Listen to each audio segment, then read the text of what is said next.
Welcome to episode 36 of the Benzo Rehab Dungeon. I am your host, Michael Deebs. It is March 26, 2021. I am joined by Danko Suvin from the Instagram handle at DankTheLose, and also producer John. Danko, how you doing today? I made a mistake last night. You did make a mistake last night. We're going to talk about that mistake in a second, I think. In that case, I'm doing great. Yeah, cool. Well, as long as we move past the mistakes of our past. John. Yeah, I'm good. Other than having seem perplexed by that question. Yeah, well, how am I doing? Reading Jordan Peterson has just bored a hole. Yeah, you in my brain. You didn't quite do the mind melting thing that Dorian and I did, which is read the book in its entirety. I took a little bit of a shortcut here and there, but yeah, you've suffered maybe longer exposure than we did. Yeah, John, 10 hours. I listened to the audiobook with Jordan Peterson's voice. Right. Amazing. Yeah. Amazing. In some ways that might be worse because it's no, that's what I'm saying. Like you and I, we just beat our brains against the text. And at least did it with our own inflections. Right, yeah. Whatnot. Yeah. Because I can only read things out loud. Here's a good question for everyone on the pod. I've been talking to a lot of people about this. It's a cognitive question, because apparently not everyone has internal dialogues, and some people only think in single words and stuff. Right. So was I just ableist right now, or what happened? I don't even know if that's ableism, but people have complicated brains. What do you guys like? You guys have full dialogues, or what I'll do is sometimes if I'm reading and I read a complex sentence that maybe isn't straightforward, I will read it under my breath, sort of. Right. Well, less with reading, because I think when everyone's reading, they read words, right? And sometimes speak them. Yeah. But when you're thinking of concepts, do you think things out in words, or do you think things out in pictures, or a mix of all the above, or what? What is it biased towards? For me, it's everything. Yeah. I think in pictures, words, conversation, fake conversations with people that I know. For sure. What would they say? I can imagine them generally in their voice talking to me. I just kind of figured that everybody could just think thoughts like that. Right. When I first heard about this, that there's people that just have I guess they can only have one. I don't even understand what it is that they don't have, really. It varies. Because they don't have realized that I'm a halfway example here, where I mostly think in something like abstract objects, where I don't know, it's hard to articulate in words because it's not words, but kind of shapes where different ideas connect to one another that are almost like shapes themselves. But then I think in words kind of in addition to that. But if I let my brain just kind of float off, it's mostly just kind of something like images. It's not quite images. It's bizarre. But then, I know some people, one person I'm pretty close with, that exclusively thinks in these objects and has extreme difficulty verbalizing because of that. And I know some other people that only think in one word at a time. And it's just I guess that's the one that I guess freaked me out the most. It's like a word cloud. Yeah, because I in words while talking to somebody.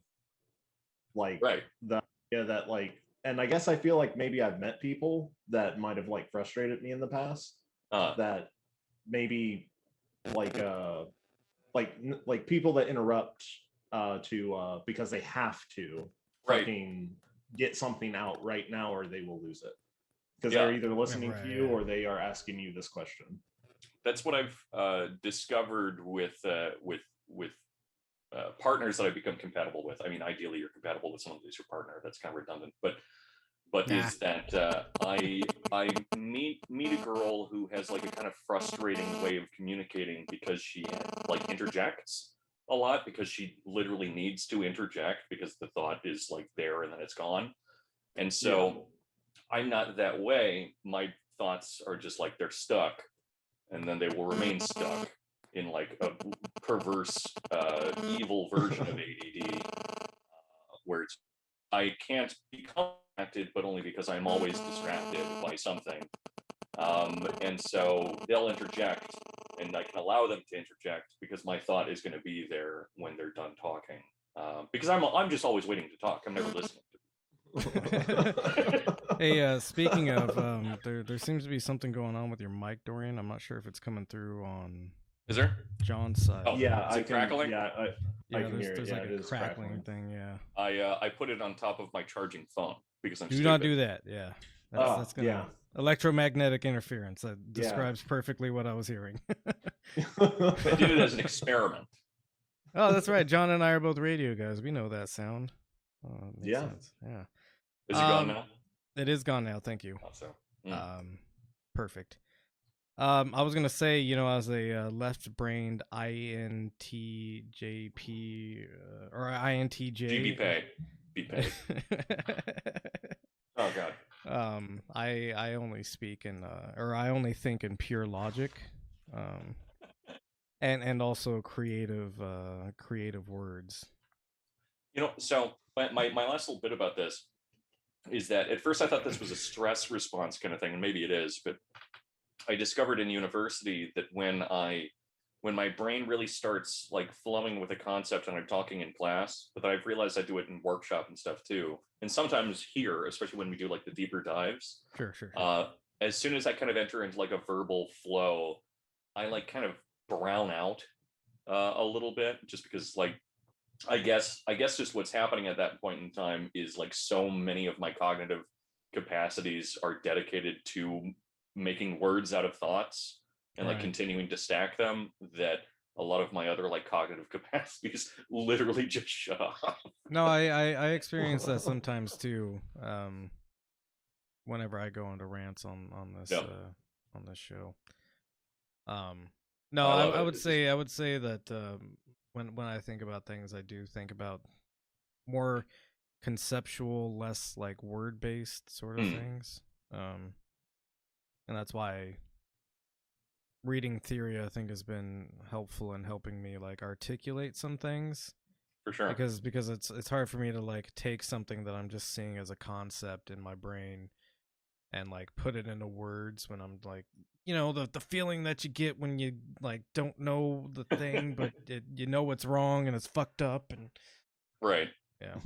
I mean, like so much of theory is predicated on this kind of like mapping things out as abstract models. Right. Yeah. I mean, like we're I deal with abstract concepts very easily, I think. Right, and I think that might be kind of part of it, because it's because that's primarily how I'm able to like make sense of things, is very abstractly.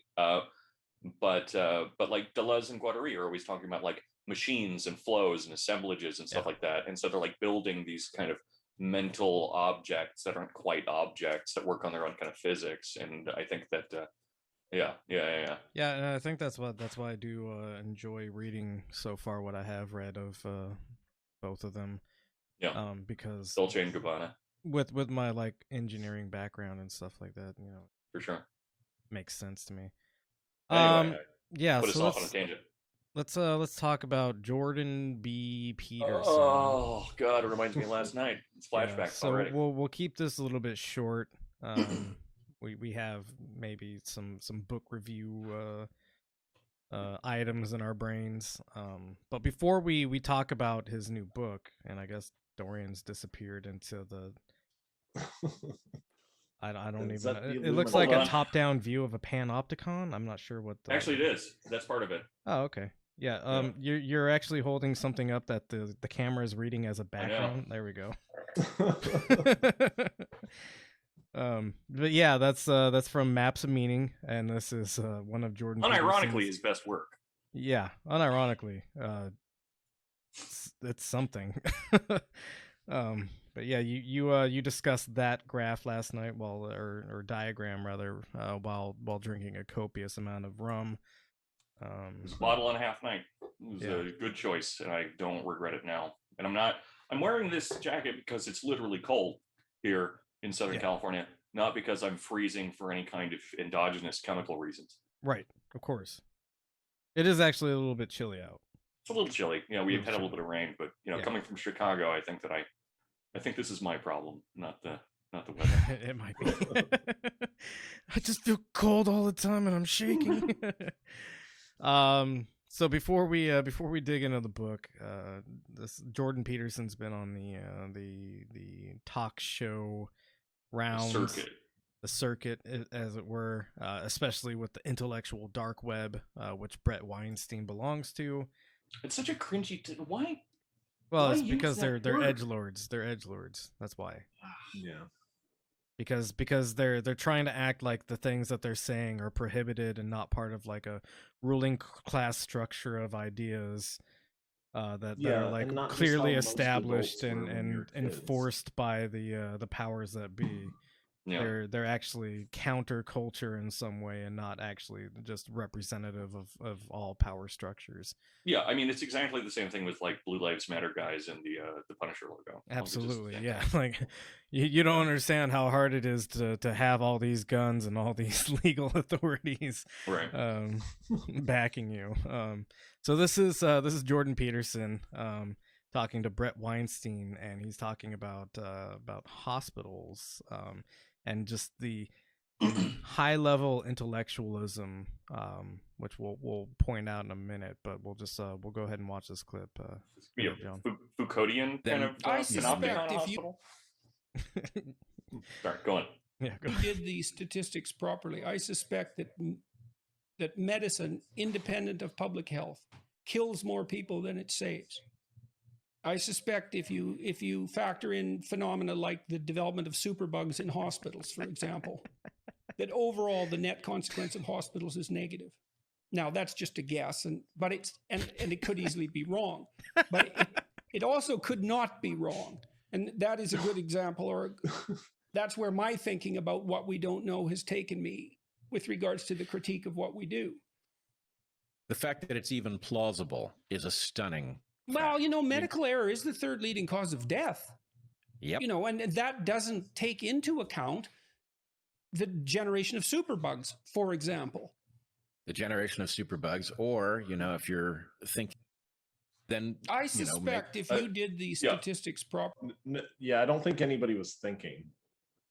No.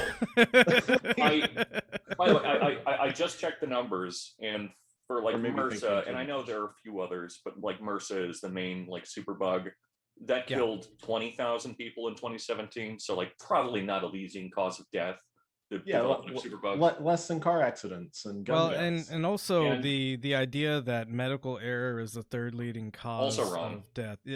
Not only wrong, but most of the studies that conclude this aren't taking into effect that like the people who die from medical error are already in the process of dying. It's also an even worse misreading than that, because of course it's worse. Due to this, per the CDC, it's not medical errors, it's accidents as a whole. So we're talking about factory accidents, car accidents. It's not medical errors, you fucking idiot. It's statistics piss me off so much. This always happens. Every time we bring up statistics, it fills me with rage. Yeah, that's something that I'm starting to. Hospitals, fuck you. Sorry, go on. No, go ahead. That's it. Go off, King. No, I was gonna say like that's one thing that I'm starting to realize is that like, I could learn all the statistics in the world, but like, I don't know, the statistic argument doesn't fucking matter to me. Like, Well, actually, if you look at all the data, it turns out that most accidents happen in hospitals, and therefore hospitals are the leading cause. Like, who fucking cares? Like, most of the time when somebody goes to a hospital, it's because they're already in a life or death situation. If Yeah. medical error in a hospital is what kills somebody, well, like, at least they had a chance at not dying. Right. Well, and statistics should be used as like what they are, predictive tools, not a way to like form a belief system. Absolutely. There you go. It's Peterson. This is proof again that Peterson is just bizarro as Zizek, because Zizek talks about objective versus subjective violence, or it's subjective versus systemic violence, and how you have systemic violence is stuff like car accidents, and how car accidents are this thing that kills all these people, and yet we allow it to happen because we need to allow for like efficiency and pleasure of like driving over like 50 miles an hour. And I mean, his conclusion with that is a little less hysteric than this one. But then you have Peterson, who's taking like the same statistic but applying it exclusively to hospitals in this like weird. Is this Anprim? Is that what he's becoming? Is that what's happening? Well, and it also is worth noting that immediately after saying that, he says, "This might not be true." He does that all the time. But it could be true, and it's like, well, the could be is literally like the spinning teapot around Mars that you can't prove, but could exist. It's not worth bringing up because it's in order to disprove it, it's like you would have to prove a negative somehow. And the fact that he says it with the confidence that we're seeing on the screen right now is like, I'm sorry, guys. I try to, and I generally do give people kind of like the benefit of the doubt, as in like they are just systemically ill kind of people who are just like, they genuinely believe what they say and they've just got brain problems. But Peterson is absolutely a fraud, and he knows it. Yeah. And this is absolutely all a grift. Yeah. And this isn't my only reason for thinking that, obviously. But no, plenty more behind all of that, of course. Sorry, John. I think you were starting to say something before. Go ahead, John.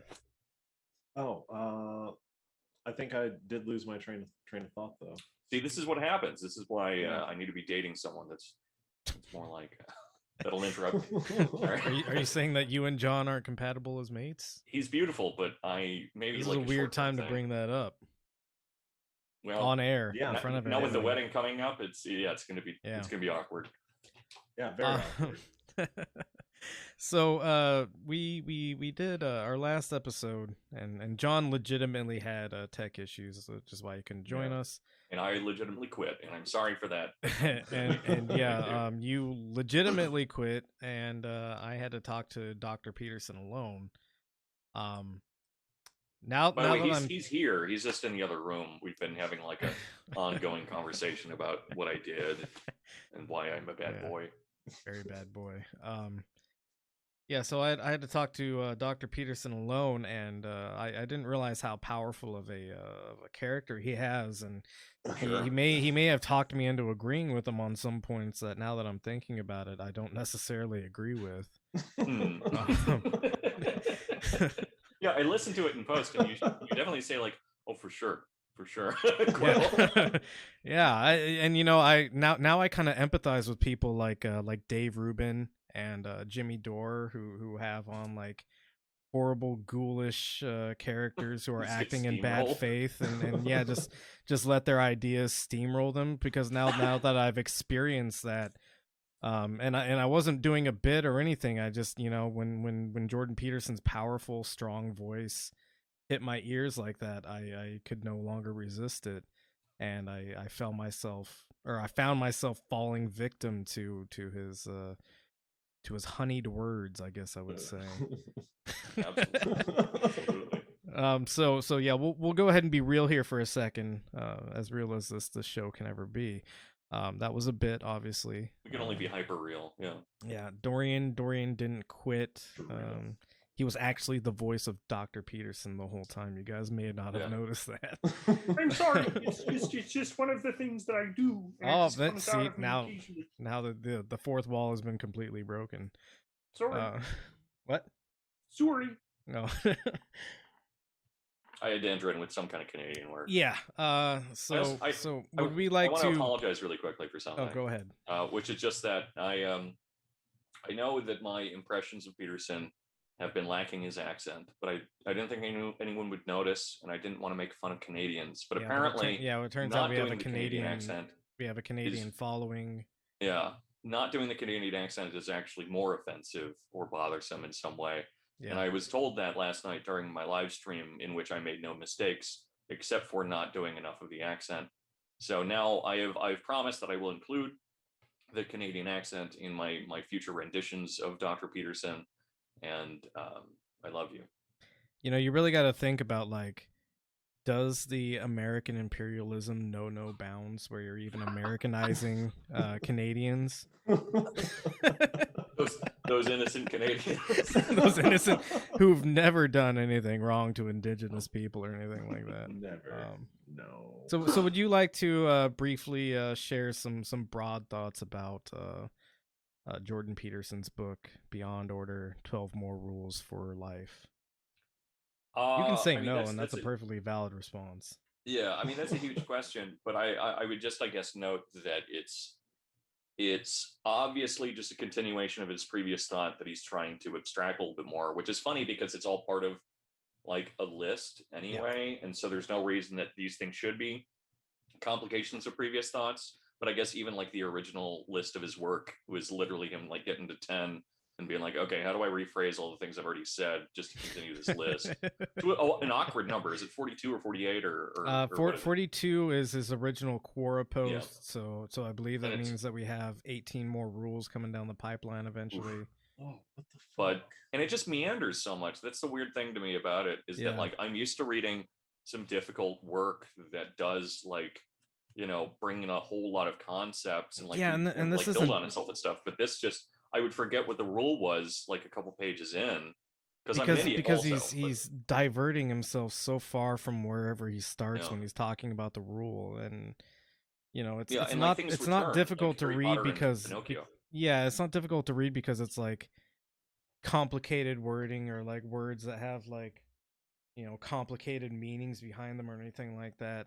It's difficult to read because it's such a meandering mess.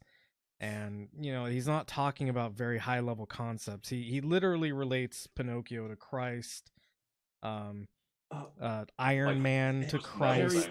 Harry Potter's parents are his heavenly parents. Like, are they God? No, but they were real people, though. I don't. Exactly. Because I guess not. I don't. They died in a car crash when he was a babe, and so he never got to experience them, and so he uses that as like a metaphorization of them being heavenly, I guess, because his only the only parents that he knows in life are his like shitty aunt and uncle. Is it the aunt and uncle? I never read the books. I don't know. That's my. Go on, John. It's a weird metaphor because I don't know, maybe I misunderstood the metaphor. Like, is the metaphor that the heavenly parents are some type of god or his weird transcendent nonsense, right? Right. And so then his material parents, which are the Dursleys, is the metaphor then comparing the heavenly parents directly to his material parents, which like is existence in the material plane like abusive in nature? Like, I just think the metaphor takes it in a weird place, so it totally does. If I'm gonna do an affirmative reading of Peterson like I was doing last night, and the recording's lost, so I might as well continue this a little bit.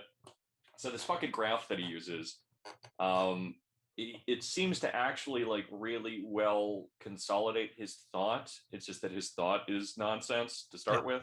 Exactly. But so he has this thing that he refers to as the pre-cosmogonic egg, which is a word that you could never possibly consolidate in any way, like called a pre-cosmic egg or the cosmic egg, or the cosmogenic egg, or the egg, or anything like that. So it's this thing that he never really. Well, you have to describes where the understand, fuck it Dorian, comes from. and I hate to interrupt you here. You have to understand that not everybody sees the egg as a beginning point. I'm sorry. Go on. So there's no pre-cosmogonic chicken, though, as far as I know. Yeah, But, that was a shitty joke. but in the pre-cosmogonic egg, there's the production of Yahweh, and like literally Yahweh, as well as the, what's the term he uses? It's the you got the board over there. The void, which is composed of matter and the deep. And so like within this like framework of something that is productive of everything, I guess, which God knows who that comes from, it's just like a one weirder step into infinite regression. It's because it creates God as well as matter. And so like God and matter are actually on like a equal and reciprocal playing field where they both began kind of simultaneously and inform one another and try to like gain a unity. And so like his heavenly parents and his physical parents are in like a weird like Jungian shadow versus like your higher self way. They actually are unified, but this is all predicated on something before this, like that contains that. It's madness. But you're on the right path thinking that that's what he's doing, but he also knows that's what he's doing. Yeah. So he's worse than, like, I actually haven't looked that much into Peterson's like apologetics for God. Sure. But Logos. it sounds like he's worse than fucking William Lane Craig. Yeah, like, yeah, right. And William Lane Craig just literally just says fucking $20 words one right after the other. Right. I mean, so the Peterson's whole relationship to God is kind of based on like the ontological argument, which is it kind of gained a little bit of like popularity on the internet by people like phrasing it in even more ridiculous ways, even though it's kind of ridiculous to begin with. But the ontological argument is by Descartes, and I mean a lot of people thought this up, but Descartes is who we kind of give credit to, but which is essentially the idea that God is perfect because God is God. In order to be perfect, he must have all the qualities of perfection. We consider one quality of perfection as being, and thereby God, by being perfect, is. So it's kind of insane, and like Descartes like gives more backing to this to like justify his bizarro take here. But that's really like behind a lot of Peterson. That was also kind of, I brutalized it a little bit, but that's essentially Peterson's like backing here, but he adds this thing where everything is connected to some kind of like mythic truth in our like shared experience of the world.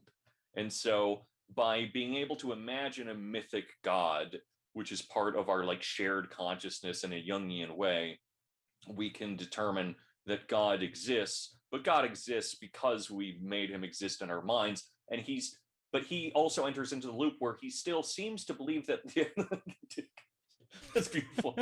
where he also does seem to believe that there is like a logos, as he calls it, but then it's never clear like which part of the loop he originated with. But looking at the rest of his work and what I said before, like the loop seems to be like simultaneous rather than like reciprocal in like a A-B way. Anyway, sorry, that was a rant, but trying to make sense of him. Mom stuns dermatologist by reducing her wrinkles with this. Sorry. What the fuck is that? The wrinkles seem to be tattooed on her face, which is most interesting. So my broad review of his book is he's admitting a lot with this book. The first thing he's admitting is that he's above reproach. Yeah, and rule one. Rule one is basically I've got it written down here. Do not carelessly denigrate social institutions or creative achievement. Obviously his book is a creative achievement, and so you can't be careless in how you tear it down. That's the big one is careless. It's a weasel word It where it is a like weasel allows him word. to do it as much as he wants, but Yeah. like you can't because like you're on the wrong side. Exactly. And later on when he talks about the rule 8, I think it is, try to make one room in your home as beautiful as possible. He acknowledges his Marxism room. he acknowledges that there's an image that's circulated about him where he's got a very messy office in the background, and he acknowledges that he had that, and then his next line is essentially, "But I am going to claim extreme circumstances." And what he's saying there is, yes, I did have a messy room. Yes, it's hypocritical for me to say, because he's famously quoted as saying, you can't tell the world what to do, or you can't give the world advice if you have a messy room. Basically, like, get your own life in order before you start telling people what to do, which I think he's probably actually also said. But that's what he's meaning to say there. And so, he's recognizing that, yes, it is hypocritical for me to say these things and to have, this messy office background in one of my videos. But yes, that's a fucking disaster. That looks like a fucking hoarder's like space. He put a blazer on. Well, yeah, he put a blazer on, but he put a blazer on over a white T-shirt, and he looks disheveled and oily, like he hasn't showered. Like yeah, the blazer is obviously cleaner than him. Right? Yeah. And you had to get those dry cleaned specially, so it's probably not been cleaned in some time. But anyways, he acknowledges that it's hypocritical, but then he says, "I'm excluded from that critique of hypocrisy because I was going through an extreme circumstance," as if, unlike anyone he gives advice to, we're all having exactly really easy lives. The point I was going to make is unlike everybody who's going through some extreme circumstances and may therefore have a messy home or life or something that isn't maybe aesthetically beautiful going on in the background, he is above reproach because he is the person that is going through extreme circumstances. Yeah. So the first thing he does is he excludes himself from critique, and he reinforces that later on in the book. The second thing I think he's doing in this book is admitting who his audience is, and these are people who have a worldview that is shaped by watching Disney's Pinocchio, by reading Harry Potter.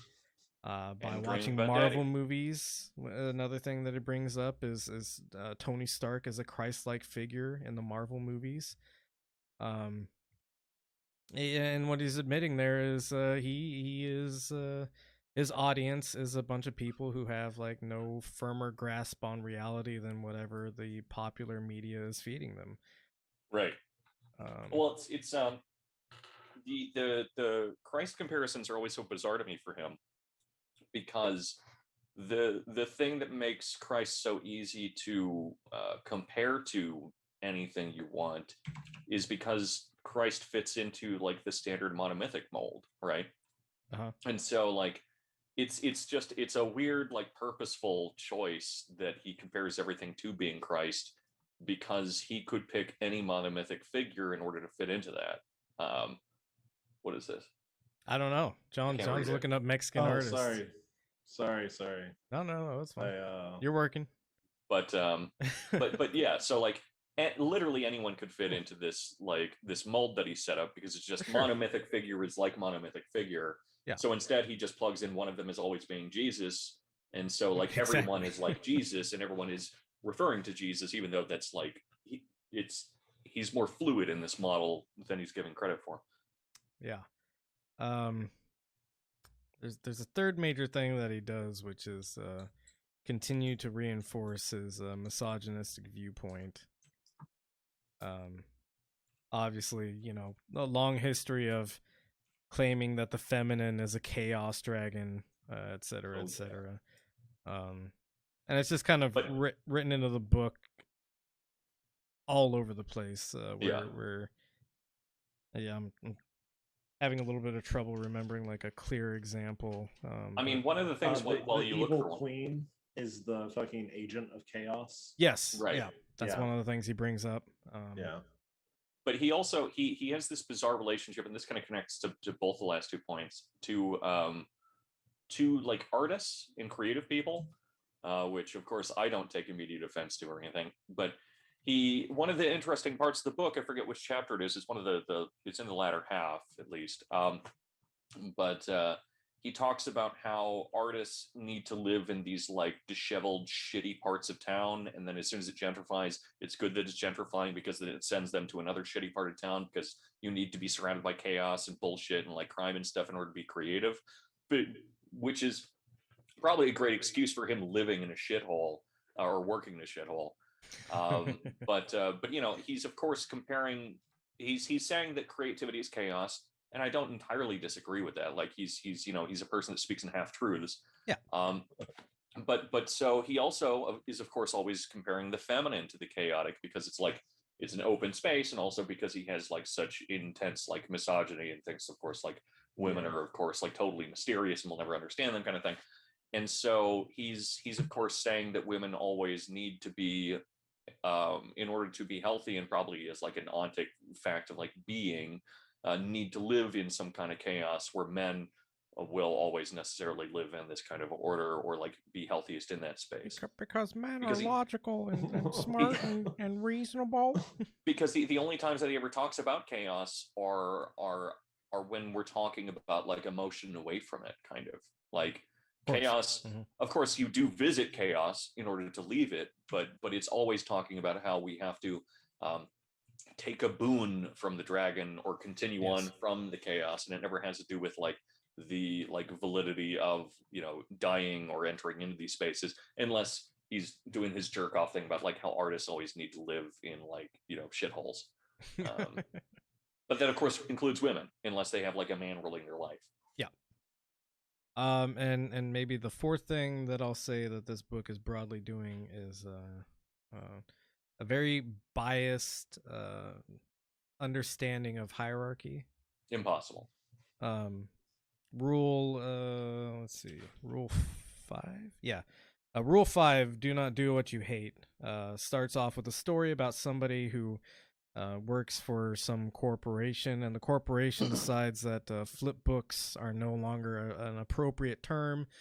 And the reason is because flip is a racial slur for Filipino Filipinos. people. And, you know, obviously, you know, whether or not this actually happened is dubious at best. Right. But the secondary thing is like, okay, so corporate exists as a hierarchy, right? Like all the people in the corporate structure are part of a hierarchical structure. And a competence hierarchy. Which yes, is the a one competence really hierarchy, because one of Jordan Peterson's core beliefs is that people are in the places they are based off of a merit, right? Yeah. And so, you know, he's challenging the idea that corporate has the right to say whether or not flip book can be used in the corporate structure. And then his next rule is abandon ideology, in which he decries the evils of challenging hierarchy and established order, because all of these people are in the places they're in for a reason. So he immediately like trips all over his own like weird, skinny, stupid penis while trying to explain these two rules. And yeah, I mean that's the fourth major thing I would say he's doing in this book that's just fucked up and stupid and wrong. Yeah, I mean, the comparison between the two there, it's it kind of exposes like what his thought actually is with this, which is that hierarchy functions off of like it's an ontic thing rather than like an ideological one. Yeah. Where because he used to, he doesn't bring them up as much anymore, but he used to like obsess over Pareto distributions, which is essentially like it's a God, what's the word? Not geometric, it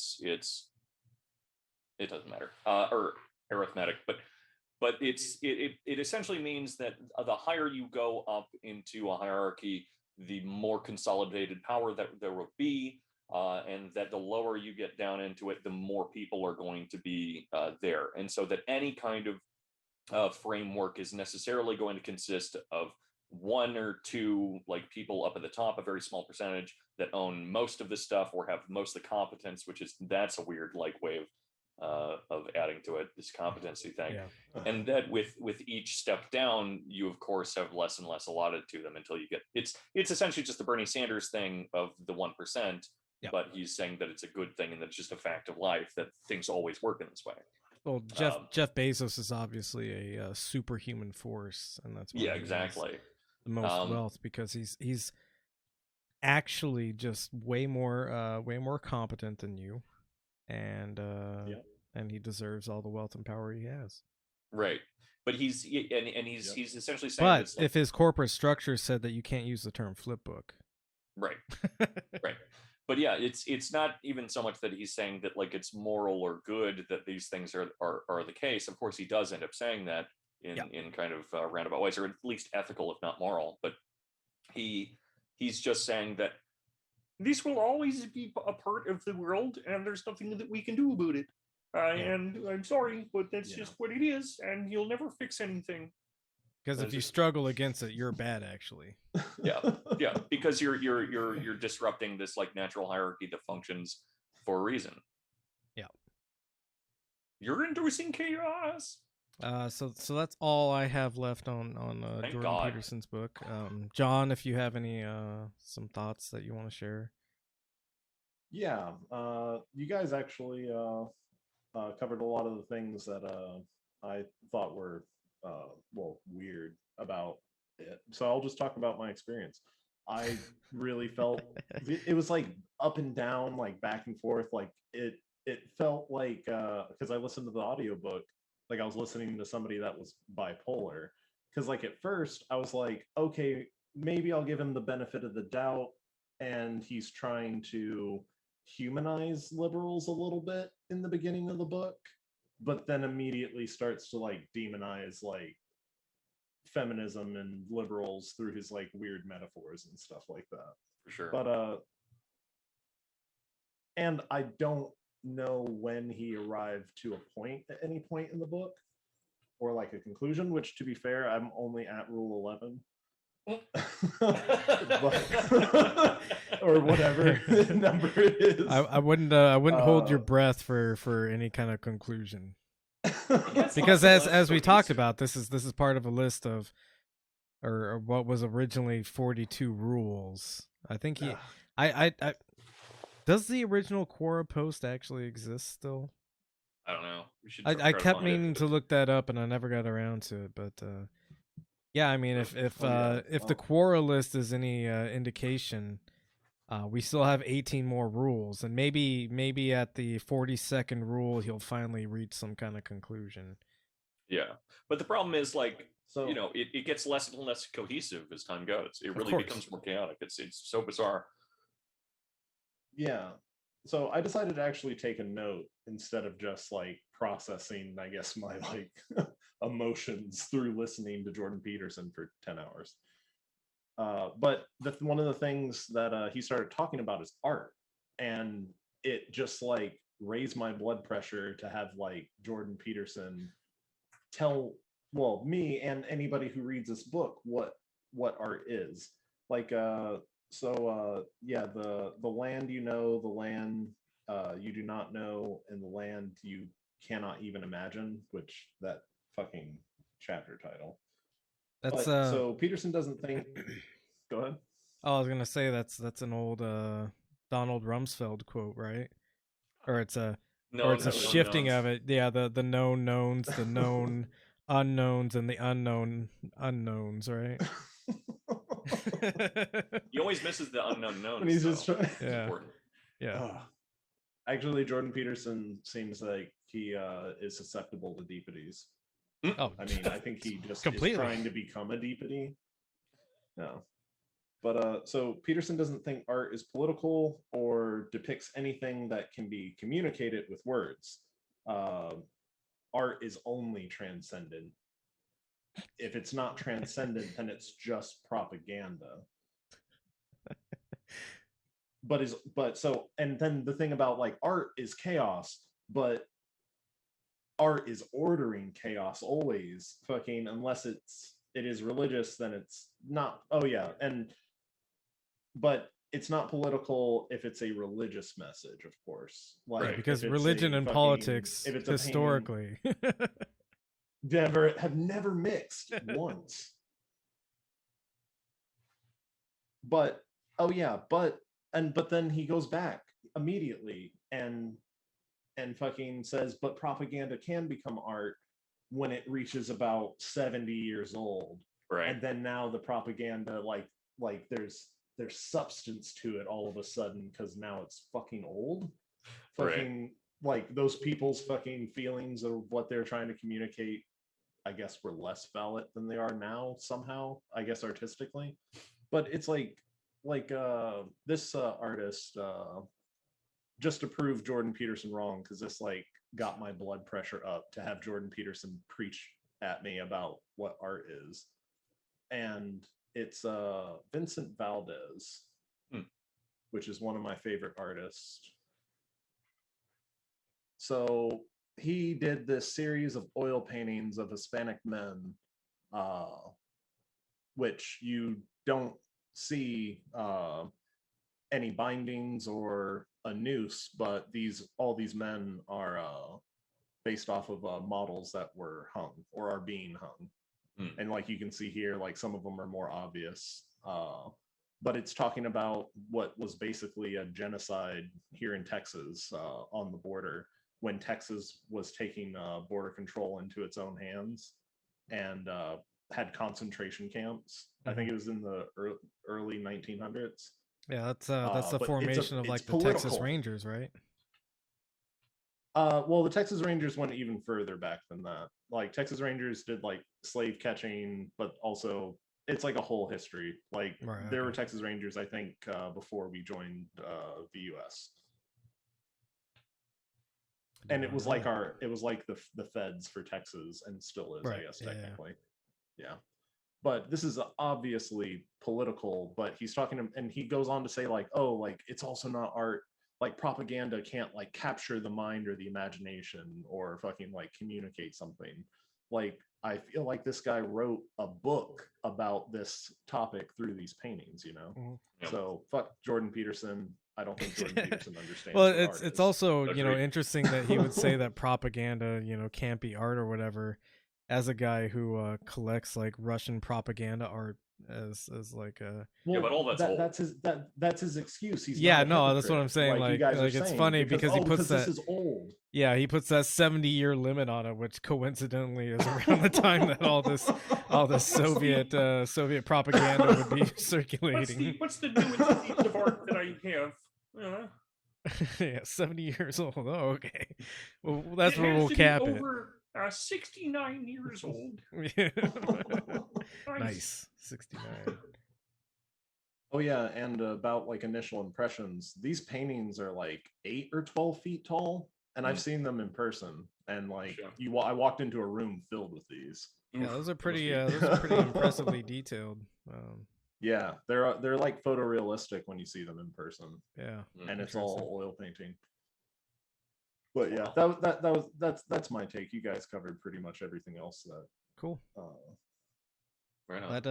Let us never speak about Jordan Peterson until his next 12 rules. Yeah, until the next 12 rules come out. Our next subject, and there's no elegant way to transition from dick tripping.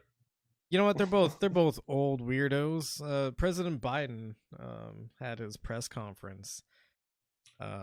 His first one on his own without his first one on his own without I guess any direction besides whatever his talking points were. No shadow puppets in the background. Yeah, so let's go ahead and we'll go to timestamp number 9. Pinocchio Christ. Or we'll go to 9 minutes on the timestamp. Sorry, I don't know why I said number 9.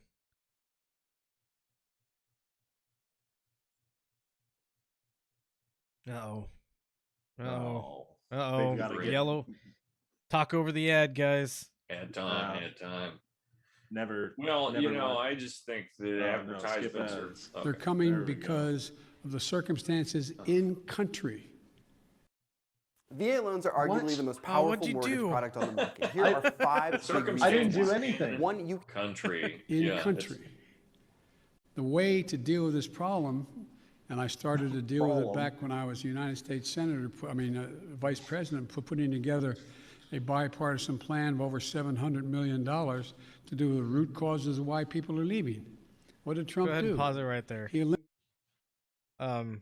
I really love the way that liberals try to deal with problems by like, all right, I put $700 million into figuring out why people are leaving the countries that we've like historically abused. Right. So that's the first cool thing. You know what does help immediately with the root causes of why they're leaving is and people complain about this as if it's a bad thing all the time because they don't understand like how international economies work, as if like I'm an expert on it. But but when people send money back to their homes and their families in Mexico and help lift them out of poverty, that actually does help with the root causes of why a lot of people are leaving. It doesn't fix it, but it certainly fucking helps. Yeah, it turns out that material wealth improves your life. Weird. If only any theorist had ever brought that up before. Well, we should call it like historical materialism or something. I don't know. I don't like the sound of that term actually. All right. Yeah. Kind of sounds dumb. It sounds like something Jordan Peterson would say. Yeah. Oh, jeez. So go ahead and let it run a little bit longer. All right. eliminated that funding. He didn't use it. He didn't do it. And in addition to that, what he did, he dismantled all the elements that exist to deal with what had been a problem and has been continued to be a problem for a long time. He, in fact, shut down. Takeout is What in the world is indexed. happening here? Monthly fees, No. markups, other He fees. signed up for the ad plus. Oh, who?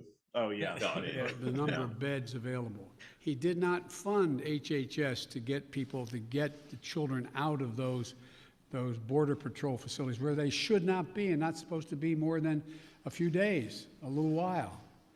But he dismantled all of that. And so what we're doing now is attempting to rebuild the system that accommodate what is happening today. And I'd like to think it's because I'm a nice guy, but it's not. It's because of what's happened every year. Let me say one other thing on this. If you take a look at the number of people who are coming, the vast majority, the overwhelming majority of people coming to the border and crossing are being sent back. Cool. Thousands. Congratulations. Tens of thousands of people who are over 18 years of age and single people, one at a time coming, have been sent back, sent home. We're sending back the vast majority of the families that are coming. We're trying to work out now with Mexico their willingness to take more of those families back. But that's what's Go ahead and happening. We're pause not it getting real to quick. All right, so he specifically brings up Mexico taking these families back, right? And I'll go into this a little bit later, but I want to make I want to put a pin in that, put a highlight on that phrase, that statement that he's talking about Mexico taking them back. Mm-hmm. Yeah, we'll see later on in his like senility. He accidentally shows his hand. So go ahead. Does that a bit, yeah. Yeah, he does that quite a bit in this, which you know, for all the criticisms that I have of Biden and Trump, one of the things that they did that was good was they both suck to the point where they accidentally say the quiet parts out loud sometimes. Yeah. So go ahead just a little bit longer. across the border.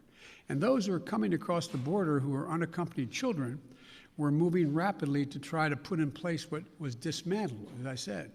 For example, of all the children who are coming across the border, over 70% are either 16 or 17 years old. We're not talking about people ripping babies from mother's arms or little 3-year-olds standing on the border. Less than, I think it's 1.5% fall in the category of the very young.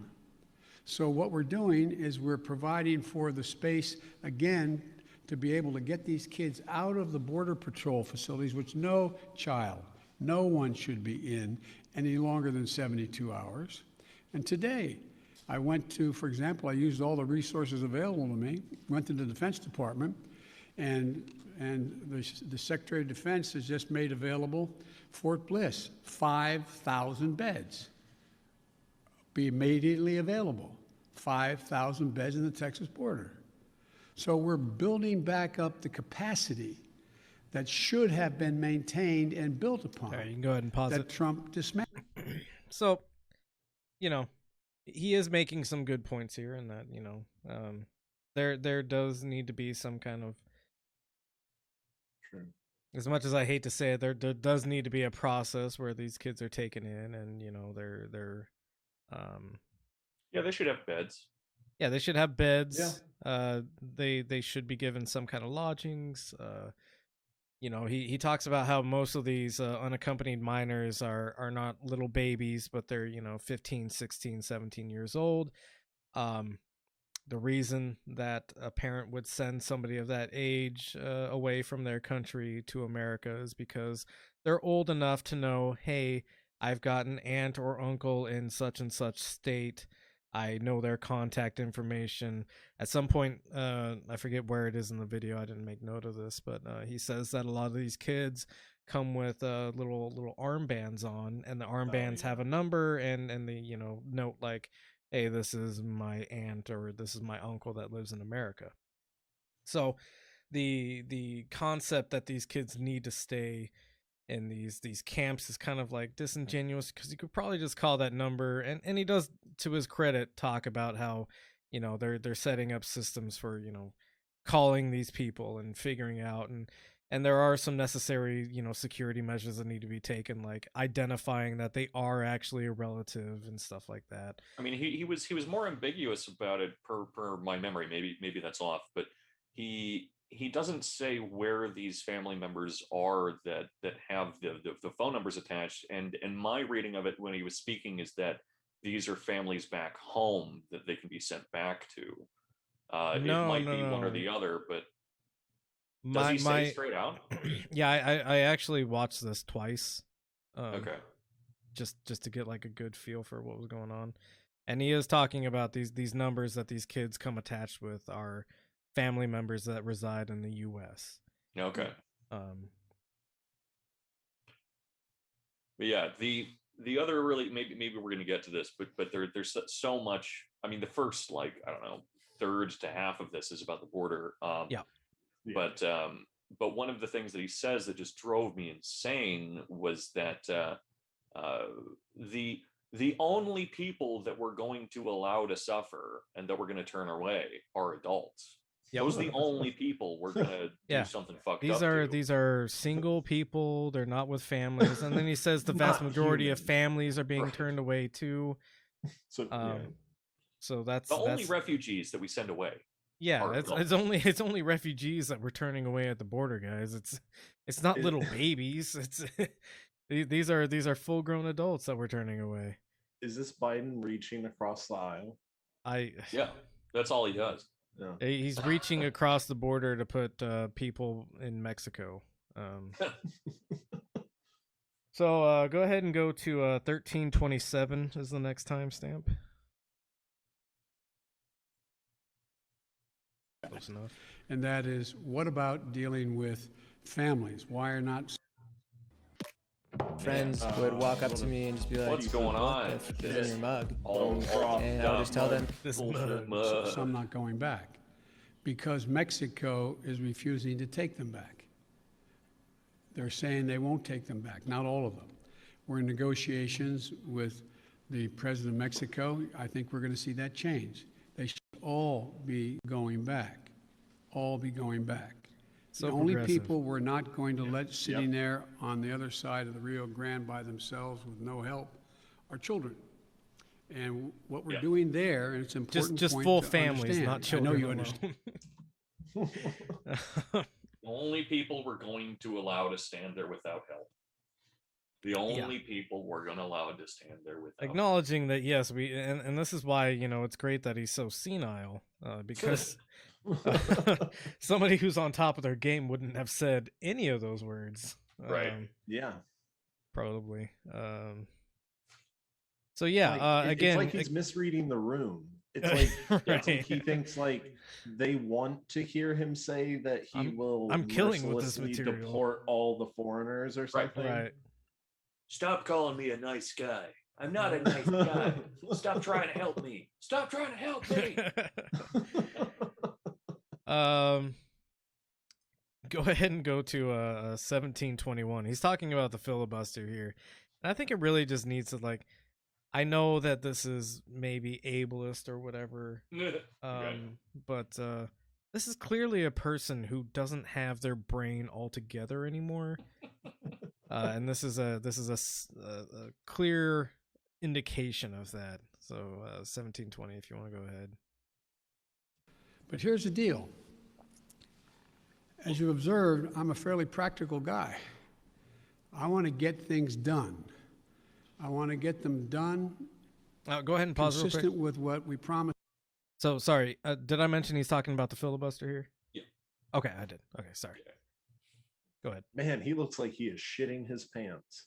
Well, he could be. He's probably wearing Depends. I don't know. And again, that's ableist, but I don't care because he's an oppressor. And they're paid for with taxes, so it's our Depends. Yeah, these are our Depends, and I want some of that shit if he's gonna shit in my Depends. Give me Joe Biden shit. Go ahead. Go ahead. All right. People. And in order to do that, in a 50-50 Senate, we've got to get to the place where I get 50 votes so that the Vice President of the United States can break the tie, or I get 51 votes without her. And so I'm going to say something outrageous. I have never been particularly poor at calculating how to get things done in the United States Senate. So the best way to get something done, if it holds near and dear to you that you like to be able to, anyway. We're going to get a lot done. And if we have to, if there's complete lockdown and chaos as a consequence of the filibuster, then we'll have to go beyond what I'm talking about. Which he's talking about something. Go ahead and pause it there. Let me say something insane. Back in my day, I used to know how to get things done. He was about to tell us another story about Corn Pop and the gang or something like. Right. And he was like, "No, I was told not to say this anymore because it's weird." I think but doesn't it like? I think there's a follow-up later on where he just was like, "Oh, I know how to get things done in the Senate and Congress. I was a senator and congressman." And then there's a follow-up question I think after this where he says, "Oh, I'm not an expert in procedural rules." Yes, no, he does. I forgot to note that timestamp, but he does specifically say that he doesn't know exactly how the parliamentary like rules work for something that he wants to get done. And it's like, bro, you've been in the Senate for like 40 fucking years. Yep. You should be at this point an expert in how the Senate works. And then, pairing that up with what he's saying right now, which is that, like, I've never been bad at calculating how to get things done in the Senate. So obviously all over the place. Go ahead and go to 2054. He reiterates the point that the vice president is going to look into why people leave South American countries. Do you mind if I insert? No, go ahead. Absolutely. Yeah, if you got something that's in between those points. Yeah. This was one that I thought was infuriating and hilarious. Sounds right. Cecilia Vega. Meet your next pillow. Fuck. Oh, it's another pillow? The My Pillow guy? To immigration, please. You just listed the reasons that people are coming, talking about in-country problems, saying that it happens every year. You blamed the last administration. Sir, I just got back last night from a reporting trip to the border where I met 9-year-old Josel, who walked here from Honduras by himself, along with another little boy. He had that phone number on him, and we were able to call his family. His mother says that she sent her son to this country because she believes that you are not deporting unaccompanied minors like her son. That's why she sent him alone from Honduras. So, sir, you blame the last administration, but is your messaging and saying that these children are and will be allowed to stay in this country and work their way through this process, encouraging families like Josel's to come? Well, look.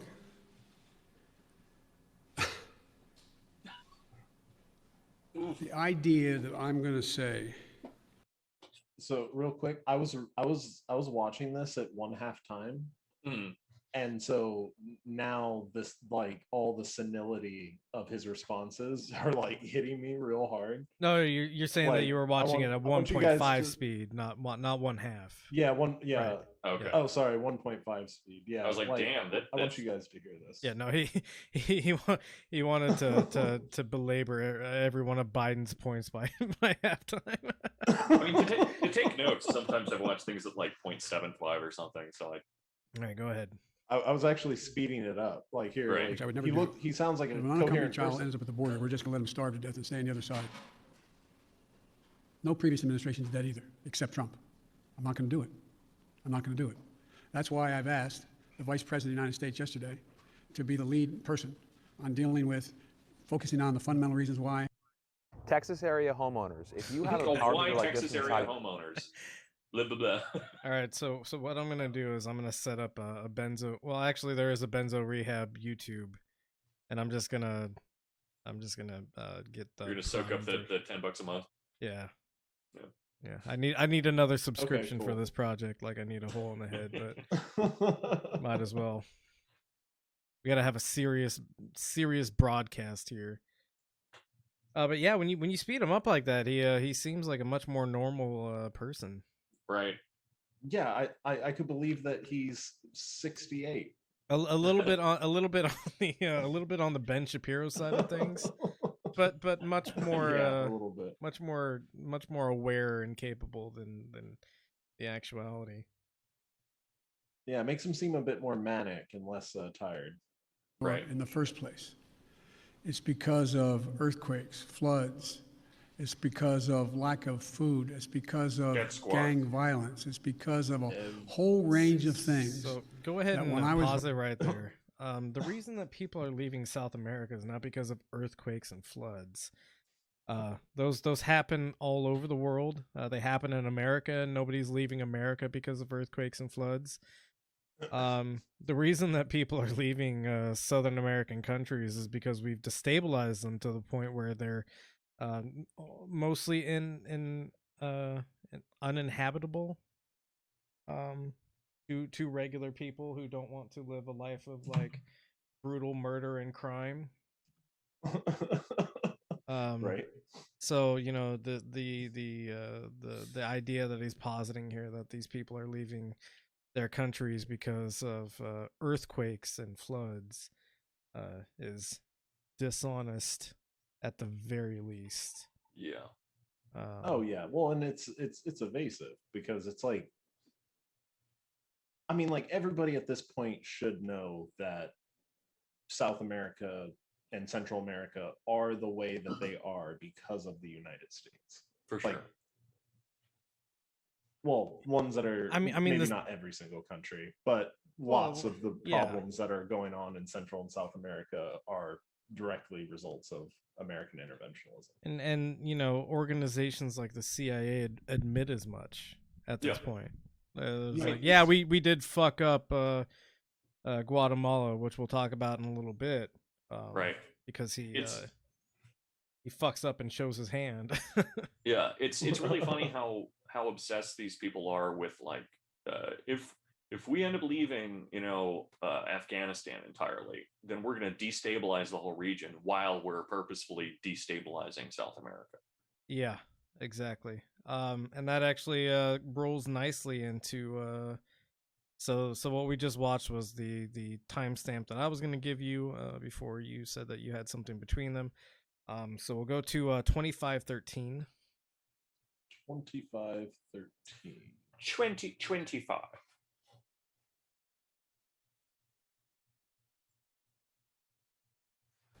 Oh man. Thank you, Mr. President. I want. Working from home? No. Is that Don Cheadle? No, you racist. It kind of looks similar. Don't I didn't think so at first, and then I double took. Yeah. They do a bit. Face a May 1st deadline for the withdrawal of U.S. troops from that country. As a candidate in foreign affairs, you wrote that it is past time to end these forever wars. Can you commit to the American people that by May 2nd, the U.S. will no longer have forces in Afghanistan? The answer is that it's going to be hard to meet the May 1 deadline.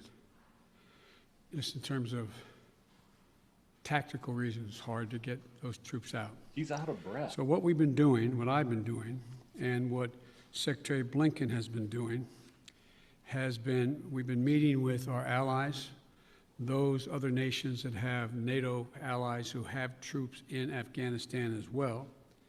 And if we leave, we're going to do so in a safe and orderly way.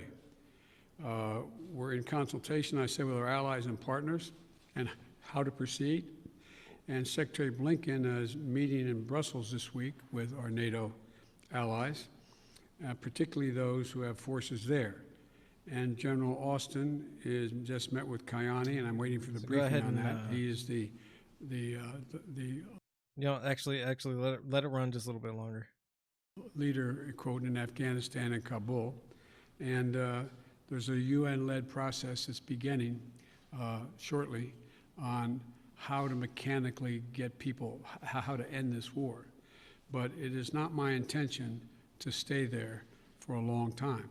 But the question is, how and in what circumstances do we meet that agreement that was made by President Trump to leave under a deal that looks like it's not being able to be worked out to begin with? How's that done? But we are not staying a long time. You just said if we leave. Do you think it's possible that we will leave? The question is when we leave. Do you believe, though, it's possible we could have troops there next year? I can't picture that being the case. All right, so go ahead and pause it. Close your eyes. Yeah. So this is another instance of the establishment doesn't want to admit that Trump was president, and that while Trump was president, we made deals or broke deals in the case of Iran.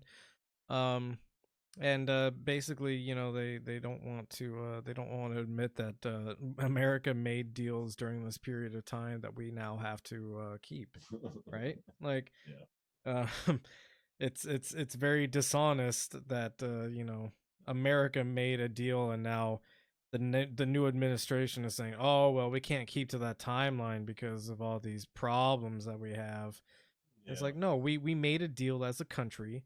We have to acknowledge that while we may not have liked Trump, I didn't like Trump, nobody liked Trump, except for like some weirdos. Trump made deals as the president of our country, and that's just how the democracy works.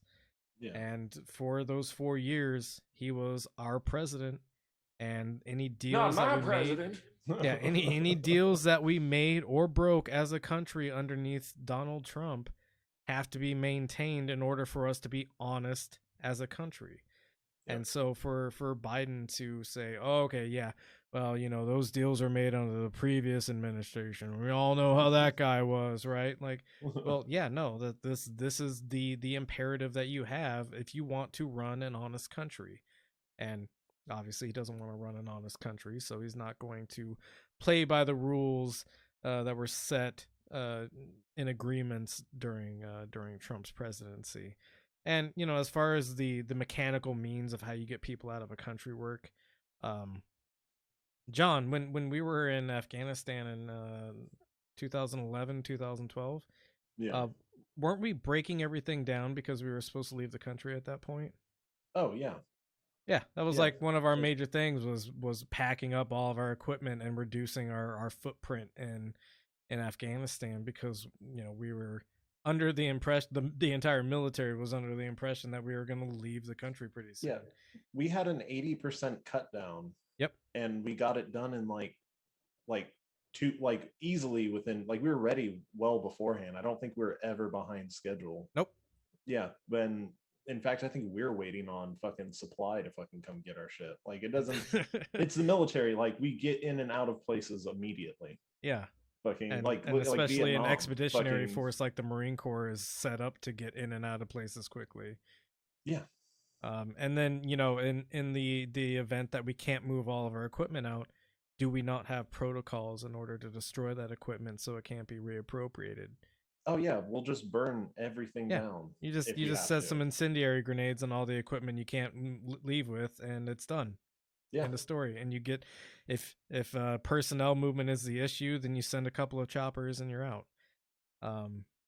So the dishonesty in saying oh man, it's a hairy mess and there's no way we can get everybody out of here. Especially when it's only how many U.S. troops are there? I don't know the current number right now. It's not something I've really kept up with, but it's in the low thousands, I want to say. Sure, you're probably looking that up right now. Yeah. But I do want to say that while I agree with you that the deal making, which I feel like it's just a word that entered into our social consciousness over the last fucking 5 years. Well, it's because Donald Trump makes deals, right? Right. But while it is a good imperative to remain honest about these deals, it is of course more complicated than that, and it is important to be able to abdicate or modify these things if they're unjust to begin with. And it's by just going ahead and saying we have an imperative to remain with all of our agreements is to say that you want to remain with a one-sided way of getting things done, because that people on the right are never going to keep to that either. Sure. So no. I mean, it's a good rule of thumb to be when you say something, do it, both in a personal level and a political one, but that of course there's plenty of shit that we should undo regardless of contract or negotiation or agreement. Without doubt, but the thing we're discussing here is military occupation of a sovereign nation. So right. And just no, I get the point you're making, and I do agree. I do agree. Yeah. Well, in Afghanistan, are they our allies at this point, like Iraq is, or are they not? I mean, on paper, maybe. As you asked, maybe. Yeah. Well, yeah. I mean, technically, but there's only 25,000 U.S. troops. I mean, no, 2,500. Or 2,500. Yeah, 2,500 U.S. troops. That's like I said, 10 low thousands is what my ballpark was. So this article through the New York Times is also claiming that we may have 1,000 more troops than the numbers say. So of course, of course. Yeah, but I guess that makes sense. But 10 or 15 plane flights and a bunch of missiles, and we're out of the country. Right. Yep. If they want it to leave tomorrow. We don't have the resources for that kind of thing, though. No, absolutely not. There's no way we could possibly. We've got budgets and stuff, man. Yeah, it's not like we have more tanks and tank drivers in the U.S. military. Jesus Christ. Yeah, that is true. Yeah, like a massive amount more than actual drivers. But and part of the reason is that there was this weird, like, I don't even know what to call it. There was this weird idea that because the Soviets used tanks in the Afghan invasion, that people in Afghanistan would be like especially put off if we went in there with tanks. And so there was a huge drawdown in the amount of tank drivers and like tank operators and stuff like that, because and this is where the MRAP program came into effect, was because we were using Humvees over there, and Humvees are obviously like way easy to blow up compared to tanks because, you know, not armored really. And so the MRAP program was like a response to us using Humvees primarily, where we should have been using tanks. And by should have been using, I mean like should have as like a tactical reasoning. Yeah. Not we shouldn't have been there in the first place. But yeah, so there was this idea that the Afghan people would be like especially averse to us killing them if we had tanks there. And so part of winning like the hearts and minds of the Afghan people, and you can look this up, this is like absolutely fucking true, as like part of the military doctrine and how we invaded Afghanistan. But yeah, so yeah, it was just like this weird bizarro concept of like, oh, okay, if we bring tanks in like the Soviets did, that's gonna make them hate us. But if we bring in Humvees and shoot at them all the time and kill them at like extreme rates, like I think At least they're not doing it with tanks. Yeah, at least they're not doing it with tanks, and you know, we've got PTSD associated with tanks in Afghanistan. So yeah, cool. Interesting little tidbit there, maybe. Go ahead and go to 2741. All right, let's see. Oh, that's actually immediately after what we're at. Oh, yeah. Okay, Kristen. Thank you very much, Mr. President. Given the conditions that were just laid out at the migrant facilities at the U.S. border, will you commit to allowing journalists to have access to the facilities that are overcrowded moving forward? I will commit when my plan very shortly is underway to let you have access to not just them, but to other facilities as well. How soon will journalists be able to have access to the facilities? We've obviously been allowed to be inside one, but we haven't seen the facilities in which children are packed together to really give the American people a chance to see that. Will you commit to transparency on this issue? I will commit to transparency, and as soon as I am in a position to be able to implement what we're doing right now. And one of the reasons I haven't gone down, I have all my chief folks have gone down. So I commit to being transparent when I can. When it's convenient, yeah. when it doesn't look bad, I swear to God, I'll show you my clean room. Yeah, I'll show you my phone. Just let me delete some text messages. Really quick. Exactly. So that was yeah, you guys caught on why I wanted to bring that up. Go ahead and go to 3320. Just a bizarre statement that that Dorian will immediately recognize.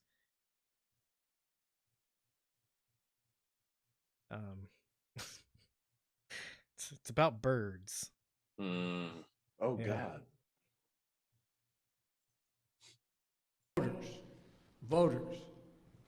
And so I'm convinced. Whether you're building dynamic.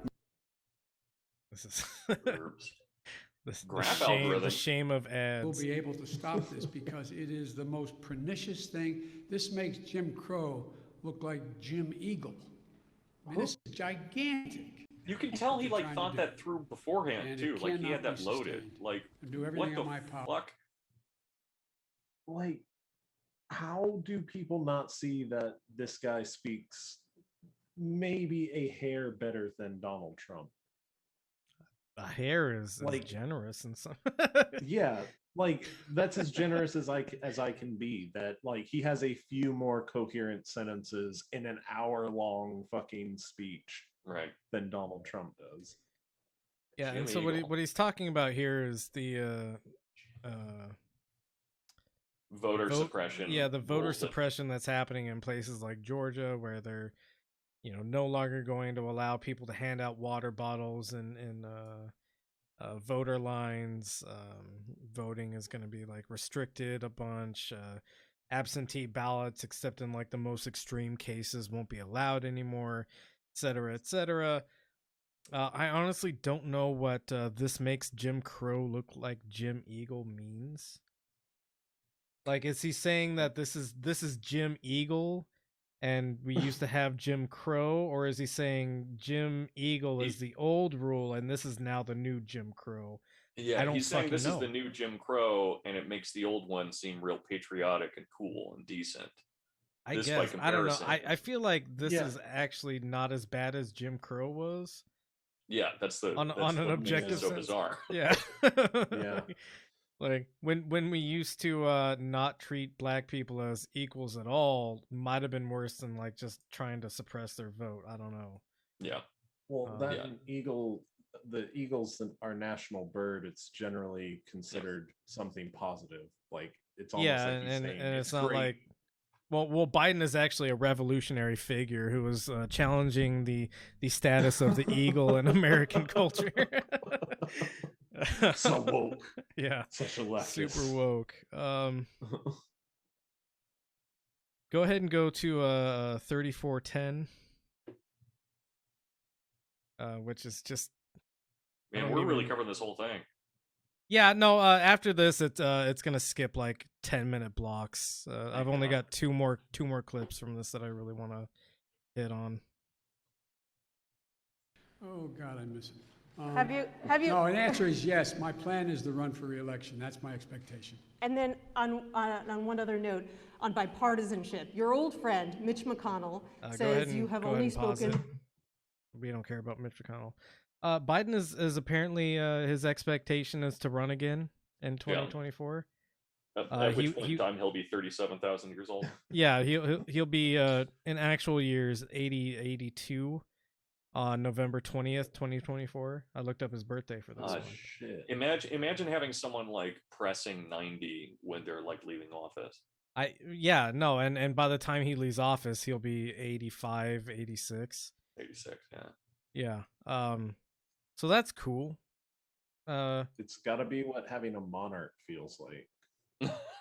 Right. I mean, yeah. Dynasties. And again, I don't want to be like ableist or ageist or anything, but I don't think an 85, 86-year-old man is mentally fit to run the fucking country. Especially when he's already showing signs of like kind of intense sundowning, I would say. Signs of not being able to walk upstairs is a start. Yeah, and again, not to be ableist or anything, but I don't know. Kind of seems like he's a senile old fuck, and I don't want him running the country as a senile old fuck. Yeah, it is more than a stutter. Right. He doesn't really stutter in the that middle much. of a thought, and then he's just like, oh yeah, oh well. Right. Yeah, it's just a I mean, he's even highlighting them now with fucking. Right. I mean, being someone that worked with like dementia patients and whatnot for a long time. I mean, I think that maybe the sundowning terminology used for it isn't quite right, but in a certain way, it's worse than that, simply because it's like I don't think that he's having cognitive deficits that come like in a patternated way that are like really extreme out of nowhere and then kind of like drift away into like more cogent states. I just think that his brain is made of soup. Like, I don't think he has dementia. I just think that he does not think good now. Yeah, okay. Well, fair enough. Yeah. Well, like, I mean, not that like I necessarily agreed with what Joe Biden was saying, but I've seen past debates of Joe Biden. Granted, I guess he was up against fucking pretty easy people. that I think I could win a debate against. Well, Right. I don't know. He did better than fucking Ron. What's his name? What was that young guy? Paul Ryan or Ron Paul or? Oh, is it Paul Ryan? Yeah, Paul Ryan, maybe. Yeah, I don't know. yeah. I think that I think I remember Biden doing pretty well against him then, and then him being rolled out of a sarcophagus for this election. To me, it was a stark difference. Yeah, no, absolutely. I mean, the difference that 12 years makes, especially like later in life, well, and early in life, the difference that 12 years makes is massive. Yeah. It is scary. I'm careful with certain like terminologies and stuff like that around like dementia and whatnot because of my own experience. But yeah, no, he is absolutely on the wrong side of some kind of hill. on the wrong side of whatever his brain is. Yeah, which may be soup. Go ahead and go to 50-40. Skipping right ahead. Oh, that's a beautiful skip. Oh, look at that. Yeah, like I said, the first half of it was really the substantive stuff. Oh yeah, that where he mentioned the paradigm. Did that question feel like a plant? Yeah, I mean, like obviously Biden is not shifting the paradigm between workers and the owners of capital, but he's gonna try to tell you he is. Looks like he'll stumble over. Yeah, it looks like we have another ad coming up. Yeah. by the next I know you haven't had a chance to address. by the next podcast, I'll have a premium set up. So we don't have to do this. Colorado, you had said to stay tuned for actions that you might take on gun control. Wondering if you've made a decision either about sending the manufacturer liability bill that you had promised on day one to Capitol Hill, or executive actions like going after ghost guns or giving money to cities and states to battle gun control. All the above. It's a matter of timing. As you've all observed, successful presidents, better than me, have been successful in large part because they know how to time what they're doing, order it, decide on priorities, what needs to be done. The next major initiative is, and I'll be announcing it Friday in Pittsburgh in detail, is to rebuild the infrastructure, both physical and technological infrastructure of this country. Go ahead and pause it real quick. So that we can compete. So not to diminish talking about infrastructure, because infrastructure is important, and he does have some good thoughts on infrastructure, to his credit. But the question that he's arrived at this from is about gun control. Right. And he has not at any point addressed any kind of substantive idea about gun control or what he's going to do with gun control. He's just immediately like stepped in a completely different direction towards infrastructure. He does say some good things about infrastructure and talks a lot about how, we have like 20,000 or more like failing bridges that are in desperate need of repair, lead in drinking water in lots of different municipalities. You know what would fix all that stuff is a new deal. Yes, perhaps a new deal that is a new deal that is maybe green. That would be ideal too. Wow, think about that. Upgrading things to like renewables and whatnot. Crazy. Which he's opposed to. The construction industry is like ready for. Right. Oh, absolutely. Like the construction industry is prepared and ready for the Green New Deal, and they've been preparing for it for like 15 years. Well, because if you're a smart business person, you see the trend and where it's going, and you prepare for where the trend is going to go, right? So you go, okay, we're going to be any time now tapped up to start installing solar panels everywhere, start installing wind turbines everywhere. So you get ready to have these structures in place so that when your company is contracted to make, millions or billions of dollars in this new emerging field, you're prepared to do that. Yeah. And when you have somebody that's opposed to that, but is still talking about infrastructure, it's like putting everything in limbo in this weird, like, where do we actually go from here sort of state, I guess. No. So was that a dodge or soup brain? Little column A, little column B. Yeah, it's when you've got the alphabet soup and you like stir it around and like the word LOL pops up in the letters or something. That's a new term for us, a soup dodge. Yeah, a soup dodge. Soup dodge. So let's see. Go ahead and go to 58, 53. Round there.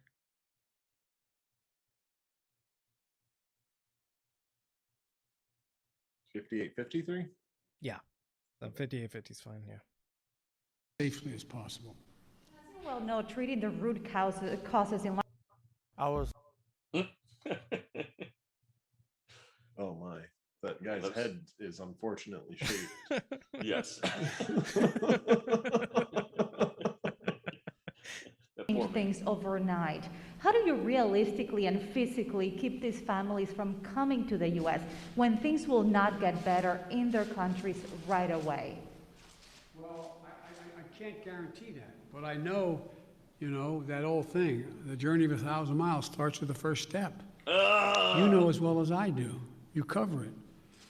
You have it's not like somebody sitting on a hand-hewn table in Guatemala, in somewhere in Mexico or in Guadalupe saying, I got a great idea. Let's sell everything we have. Give it to a coyote. Have them take our kids across the border into a desert where they don't speak the language. Won't that be fun? Let's go. That's not how it happens. People don't want to leave. When my great-grandfather got in a coffin ship in the Irish Sea, expectation was he going to live long enough on that ship to get to the United States of America. But they left because of what the Brits had been doing. They were in real trouble. They didn't want to leave, but they had no choice. So I can't guarantee we're going to solve everything. What was that? What'd you say, Dorian? Oh, I said, so we got to send him back. Put him back in the Yeah. So here's where in his senility he shows his hand, because this whole time he's been talking about sending families back to Mexico, right? Yeah. And he trips up and he says Guatemala, because that's where a lot of these refugees are coming from, because we have historically destabilized Guatemala. They're coming here because an entire generation of Guatemalans had, their family lives disrupted. You're talking about like tons of orphans, because if you go ahead and click on the first link that I sent, or maybe it's the second link. Yeah, the second link past this one. Oh. During the 1960s, the United States was intimately involved in equipping and training Guatemalan security forces that murdered thousands of civilians in the nation's civil war. So we destabilized that country in a horrific way. CIA-run project, of course. And so when he says, this entire time that we need to send them back to Mexico, he accidentally shows his hand here in saying Guatemala, because that's where a lot of the refugees are actually coming from. And the reason that they're coming from Guatemala is because we fucked that country up. Yep. So this article that I linked here, papers show U.S. role in Guatemalan abuses. This is from the Washington Post before Jeff Bezos owned it. So they were actually doing journalism at this point. The next link is from the Panoptic. And I'm not going to go through this whole article, but if you scroll down to the headline, The devastating effects of American intervention in Guatemala, again, by the Panoptic. Go ahead and look that up and read through it. It has a really good history on what we did in Guatemala and why it's still affecting Guatemalans today. And that's the rant I have on immigration and Joe Biden. Oh yeah, it's good. It's good. Yeah. So we're done with Joe Biden at this point. Oh, thank God. Our last subject is who here likes boats? I love boats. Boats are pretty fun. Do you like big boats? The bigger the better. The bigger the better. The bigger the boat can be, the better a boat can be. It's not the motion of the ocean, it's the blockage of the boat disrupting world economy. So yeah, you wanted to talk about this, Dorian? I don't know if you have yeah, just prepped? a little bit. Well, I mean, do you want to give a quick primer about like what exactly occurred? Yeah, so there's this big ass fucking boat. It's a gold class, and these classes are all arbitrary, of course, because I'm sure there was like a previous iteration of what a gold class ship was, and it didn't involve like tens of thousands of cargo containers. But this is our modern understanding of what a cargo ship is. A gold class container ship was floating down the Suez Canal and end up lodging itself sideways so that the canal is completely blocked. But before that, it drew for the satellite a dick and balls. Right. Yeah, and I'm not sure if that was intentional. It seems like something like it has to be intentional, right? So maybe the helmsman is like the wokest. Yeah, he's either the Joker or like the wokest Marxist that's ever existed. Became a seasoned hellman to the point where he's like operating one of the biggest boats that's ever fucking existed, and decided to draw a dick and balls before stopping 12% of world trade.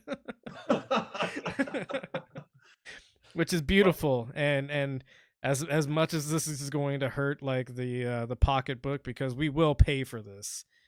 It'll take weeks to get it out, and it's gonna be awesome.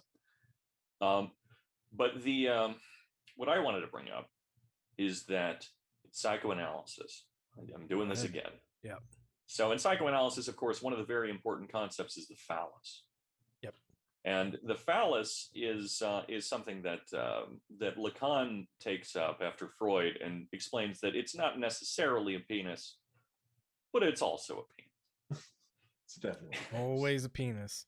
And though it clearly carries the connotations of the male genital organ, it's first and foremost a signifier in the system, and it's a particularly privileged signifier, which is to say that it operates in three registers of being the imaginary, the symbolic, and the real, right? The real is something we don't have any access to. It is, in fact, the physical world and the way that things actually are. The problem with our minds is that we don't actually articulate or understand any of that. The imaginary is the images that we end up producing. It's not necessarily the imaginary in the way that we generally end up thinking about it. And the symbolic is the kind of linguistic array that we end up building to understand and communicate things. But you see, the phallus exists in all of these states because of the fact that it exists in a physical form, and it is in fact the physical representation of desire, and it ends up predicating a lot of other like psychosexual orientations through that, right? But the really, really important thing about it filling all those spaces and kind of inaugurating its own process of signification itself is that it fills in Lacan's understanding of desire in the sense that it is something that produces desire, represents desire, and then blocks desire. Ooh. And so the fact that this man drew a dick and then blocked the Suez Canal. So what you're saying is you think he's read theory? I think he's a Lacanian, yeah. I mean, and this is why whenever I post something on the Instagram story and I say read theory, this is what I'm trying to get at. This is what you need to be doing. You need to be blocking the Suez Canal. Praxis. There's but yeah, I mean, yes. I mean, well, so Lacan and Marx both have a lineage that goes back to Hegel, and so we can really blame this entire thing on Hegelians. Which we should blame a lot of things on Hegelians. Everything, right? Yeah. Anyway, that's my thing. All right. Well, cool. Yeah, and then my thing is this is based as fuck. Based in boat pill. If what's maybe an accident can stop 12% of world trade, imagine what like an organized workforce could do. Yeah, just a little sugar and some concrete. Yeah, this is like maybe one guy who maybe read some Lacan. One guy is able to stop 12% of world trade. So imagine what, like, I don't know, 10 guys or girls, boss queens, if you will. Boss queens who aren't like Neera Tanden trying to establish the old hierarchies. But like, yeah, imagine if 10 non-binary ungendered workers read Lacan and drew dicks for satellites and then blocked 12% of world trade each individually. To the girl bosses, it's all about gaslighting, gatekeeping, girl bossing. That's beautiful. I think that's a good point for us to end on. The worst point maybe we could end on. So thank you for everyone who has listened to this or watched this. Dorian, do you have any projects that you want to bring up that you're working on? I know we're working on the Tricata forum still. Could have that up soon. Now that I've engaged Mike, who knows a little bit more about this thing than I do. That should be up sometime in the next week, maybe two. Hopefully we don't go over schedule into the second week. We're bringing back Kiarash Alimi to talk about his art in the next in our next session tomorrow. And Kiarash, just so everybody knows, is from Iran and he's an artist. Yeah. Great Iranian painter. And lastly, part of the Patreon now includes me doing a few readings a week that I record, so you can just kind of chill and listen to some poetry instead of just me ranting about theory. So, yeah. All right. I have no projects that I want to bring up right now. So, John, you have anything to interject? No projects or anything like that. Not yet. There we go. All right. None of us are doing anything except for Dorian. Thank you for listening. We love you. Please take your medicine. Take mine too. Hi, Michael Deebs here, with no gun pointed at my head. Please know that all content created for the Benzo Rehab Dungeon is and always will be freely available. However, if you would like to support this creation of content, we here at Camp Benzo would appreciate it, as the production itself is not free of cost. Anything donated will go to covering the various subscription fees maintained for content production or improving and expanding the content produced. If you are able to, please head on over to patreon.com/BenzoRehabDungeon. We also have shirts for sale on Teespring, all priced as low as we can get them without turning much or any profit. They are mostly so that you can show your loved ones that a necessary intervention may be on the horizon.